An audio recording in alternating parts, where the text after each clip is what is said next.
All right. Hi, everybody. So we are just getting ready. B is right now running and getting all of the sheets together. And then we will start our online auction momentarily. I hope all of you have your $1 million checks ready to write for these artists. And I will be starting momentarily. 1 second. All right, so my name is Brendan Eukins, and I am the organizer and founder, I guess, of Chicago Art Bonanza COVID-19. We started Chicago Art Bonanza because when COVID hit, all of the summer festivals that artists usually show at over the summer were canceled. And so suddenly, artists that usually experience a bit of a bump in revenue were finding themselves not making the usual money that they do over the summer. Now, for some artists, this has been a great success. For some artists, they love going straight from their Etsy store. They haven't really seen a slowdown. And then other artists that we're working with, they're trying to navigate unemployment benefits. They're trying to navigate, having COVID sickness in their family or in their community. And so this has really been a lifeline for them because they're able to make, a couple $100 right off the bat, like with one of their pieces. Another thing that I really love about it is that for some of the artists, these are first-time artists that are participating with us. So they finally have a price point for how valuable their stuff is. One of our artists, CTS, does a lot of like abstract studies of hands. And, when I first picked up from him, he was like, he described himself as a failed musician, and now his stuff is selling for $200 a pop, so we're pretty proud of that. I actually see, particularly in the Chicago art scene, I love the use of color. That's something that I've been really attracted to. I'm inspired historically by ukiyo-e prints, which are like Japanese wood blocks from the 1800s. And usually they depict the floating world, which was like the red light district. And in Chicago, I found a lot of things like vaporwave, and people really playing around with kind of like the weird and quirky aspects of art, and oftentimes using this very saturated color palette. So even in this last this last auction round and coming up as well, you'll see a lot of the Chicago artists tend to use a lot of like vibrant colors. And I think there's two reasons for that. First of all is that Chicago itself is a very colorful city. Like people are more comfortable wearing things like this. Like couldn't have worn that out, growing up. But also the fact that we have the internet nowadays. So our entire generation has grown up with a plethora of images that we simply didn't have 20 years ago. And so our concept of what art is or what it can be is like,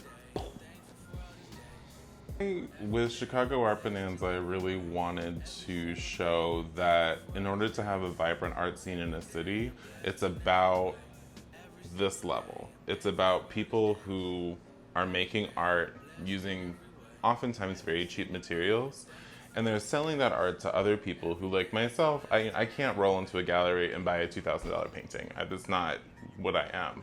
But it doesn't mean that I can't have art in my life. And so what I really hope people take away from this is that art can be affordable, it can be accessible, and you can create an art economy that is self-contained within a city, that does not rely on, a super rich person sweeping in and like dropping $1,000 on a painting, right? We can actually create an arts economy among ourselves where, I'll pay like 30 to 60 bucks for something, sure. And then, if everybody is buying small pieces of work like that, and by small pieces I just mean affordable pieces, eventually over time you have sustained artistry. So we have 10 local artists each time. We don't want to put too many pieces in because when you start putting like hundreds of pieces into an auction, people actually don't spend that much money because they're like, well, like if I lose this piece, there's going to be another one down there. So what we do is we try and really highlight 10 artists as big as possible. So each of them submit 3 pieces each, and the auction is meant to be a sample of what they can do, and then what we're hoping is that people follow their Instagram, they follow their the websites that some of them create that go specifically, so then people could buy art directly from them. Growing up, if there was like one coffee shop, we would drive like 2 hours. Ooh, culture, that's more of like where I grew up.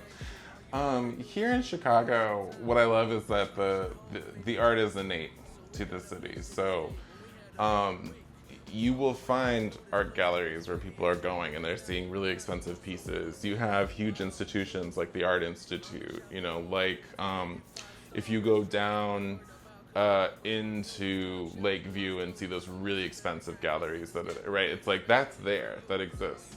Equally as important to the identity of the city are the people who are doing this in their garage, are the people who have like a studio and are just like, I got this paint from Blick and I'm just kind of trying to see what works.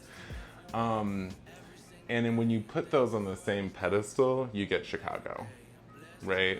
It's like that sort of up from the sidewalk cracks kind of art is put on the same pedestal here as those great old masters, and you only get that sort of perspective in Chicago, where people really look at the art object for itself and not for its provenance. You are an artist. There's nothing about I want to be an artist when I grow up. That doesn't exist. You are an artist. And the only difference is that people don't know you yet. And that's it. Like, keep painting, keep sculpting, keep making music, keep doing all those things. And reaching out to people is the second half of it. I am a very firm believer that we don't know the best singer who's alive because they're just singing to their kid a lullaby. And I don't think we know the best artist that's alive right now because they're in their garage somewhere, like in Chicago, doodling away. And we don't know them, but we could know them. So keep reaching out, connect with people, and get your stuff out there.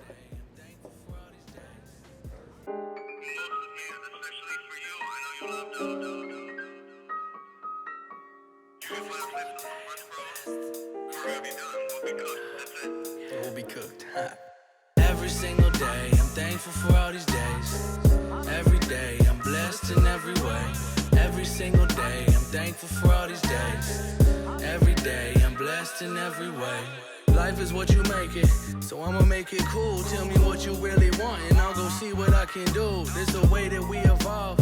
Used to sleep till noon, but now I'm working towards my dreams, and everyone's involving you. It's like, this the different mood that I told you about. I'm dedicated, cause I need you here, so I'm holding out, and you're holding me down like a paperweight on a stack of papers outside when it's windy out and it's raining. I'm thankful that she has showed me how to be